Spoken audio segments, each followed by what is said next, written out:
ہمارا ٹھکانہ جو ہے وہ ان کا گھر ہوا کرتا تھا، ان کا سیٹ اپ ہوا کرتا تھا جا کے، اور ان کے پاس رہنا اور سارا. ان کی بیٹی کی شادی تھی تو خیر میں گیا، حالانکہ آپ کو پتہ ہی ہے کہ جمعرات والے دن الیکشن ہوئے تھے، اتوار والے دن صورتحال بڑی ٹف تھی، لیکن ظاہر ہے ان کے ساتھ کہ میرا رشتہ اس طرح کا، میں گیا تو میں سیدھا گیا پہلے نشتر ہاسپٹل دوستوں کے پاس کہ تیاری کر کے وہاں سے جاؤں گا. تو وہاں مجھے وہ سارے دوست وہاں پہ بیٹھے تھے، تو وہاں ایک ڈاکٹر صاحب سے ملوایا. وہ خیر ان سے میں پہلے بھی ملتا ہوں، بڑے اچھے ڈاکٹر صاحب ہیں،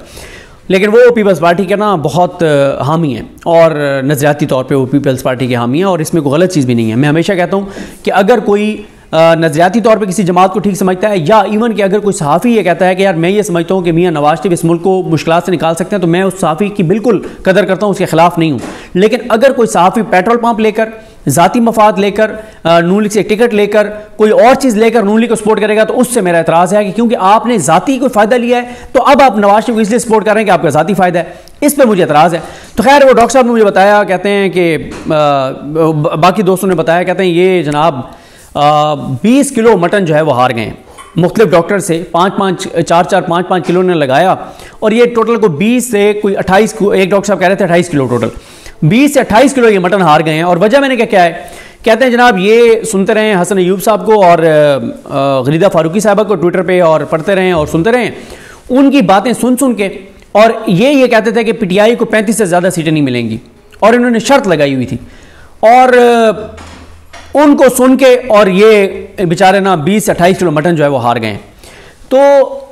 وہ یہ کہتے ڈاکٹر صاحب بلکہ کہہ رہے تھے وہی جو ہارے ہیں شرط، کہتے ہیں یار میں نے آخری دنوں میں سنا ان کو اسد اللہ خان صاحب کو، تو میں نے کہا یار اسد اللہ خان کچھ اور کہہ رہے ہیں، یہ کچھ اور کہہ رہے ہیں، لیکن کہہ رہے ہیں کہ اسد اللہ خان کا انالیسس ٹھیک تھا اور حبیب اکرم صاحب کا زبردست تھا، وہ ٹھیک انالیسس دے رہے تھے. ان لوگوں کو سن کے اور ہم تو سمجھ رہے تھے کہ بھئی فیصلہ ہو گیا اور ایسی کی تیسی جو مرضی ہو جائے، 35 زیادہ سیٹیں نہیں ملیں گی، اور پھر وہی پی ٹی آئی جو ہے وہ 180 سیٹیں لے گئی. یہ تو پھر فارم 47 چینج کر کے اور جو کچھ کیا گیا ہے، یہ سیٹ اپ چلنا تو نہیں ہے اس طرح سے. خیر آپ آ جائیں جناب سہیل بڑائی صاحب کیا بتا رہے ہیں. سہیل بڑائی صاحب کہہ رہے ہیں کہ ایسا لگتا ہے کہ، اور یہ آپ کو بتانا اس لیے ضروری ہے کہ ذرا آپ امیجن کریں نا، آپ دیکھیں پہلے ان کی باتیں سنیں کہ ملک کو استحکام کی ضرورت ہے، اور میاں کو دیا جا رہا ہے جناب صادق سید دی جا رہی ہے، یہ کیا جا رہا ہے، وہ کیا جا رہا ہے. اب انہوں نے پینترا کیسے بدلا ہے، اور اب لاجک کیا دے رہے ہیں، اس لاجک میں ہی ننگا کر رہے ہیں نواز شریف کو، گندا کر رہے ہیں، اس کو ایکسپوز کر رہے ہیں نواز شریف کو. کہتے ہیں جناب ایسا لگتا ہے کہ نون کا سیاسی چہرہ نونی ووٹ بینک کا اصل مرکز اور برسوں سے پنجاب کی بزنس کلاس کا پسندیدہ لیڈر روٹ کیا ہے. اسے کمزور حکومت کا چیلنج قبول کر کے خود ڈرائیونگ سیٹ پر بیٹھنا چاہیے تھا، مگر اس نے اسٹیئرنگ اپنے مینیجر بھائی کے حوالے کر دیا. ہو سکتا ہے کہ وہ اب بھی بیک ڈرائیونگ کرے، لیکن جب وہ خود ڈرائیو کرتا تھا تو ساتھ ساتھ سیاست بھی کرتا تھا. چھوٹے بھائی کا زیادہ فوکس مینجمنٹ پر ہوتا تھا، سیاست پر نہیں ہوتا تھا. اچھا یہ بڑا دھچکا لگا ہے نون لیگ کے حامی صحافیوں کو نا، بہت ان کو دل میں ان کے درد اٹھا ہے کہ میاں صاحب وزیر اعظم نہیں بن رہے. ظاہر ہے لوگوں کو نظر آ رہا تھا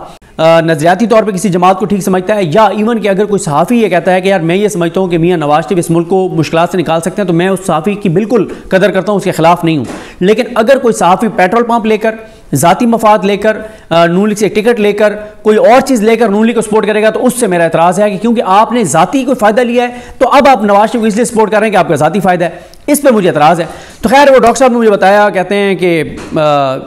باقی دوستوں نے بتایا، کہتے ہیں یہ جناب 20 کلو مٹن جو ہے وہ ہار گئے ہیں مختلف ڈاکٹر سے، 4-5 کلو نے لگایا، اور یہ ٹوٹل کو 20 سے کوئی 28، ایک ڈاکٹر صاحب کہہ رہے تھے 28 کلو ٹوٹل، 20 سے 28 کلو یہ مٹن ہار گئے ہیں. اور وجہ میں نے کیا ہے، کہتے ہیں جناب یہ سنتے رہیں حسن ایوب صاحب کو اور غریدہ فاروقی صاحبہ کو ٹویٹر پہ، اور پڑھتے رہیں اور سنتے رہیں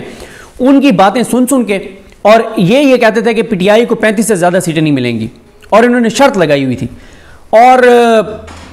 ان کو سن کے اور یہ بیچارے نا 20 سے 28 کلو مٹن جو ہے وہ ہار گئے ہیں. تو وہ یہ کہتے ڈاکٹر صاحب بلکہ کہہ رہے تھے وہی جو ہارے ہیں شرط، کہتے ہیں یار میں نے آخری دنوں میں سنا ان کو اسد اللہ خان صاحب کو، تو میں نے کہا یار اسد اللہ خان کچھ اور کہہ رہے ہیں، یہ کچھ اور کہہ رہے ہیں، لیکن کہہ رہے ہیں کہ اسد اللہ خان کا انالیسس ٹھیک تھا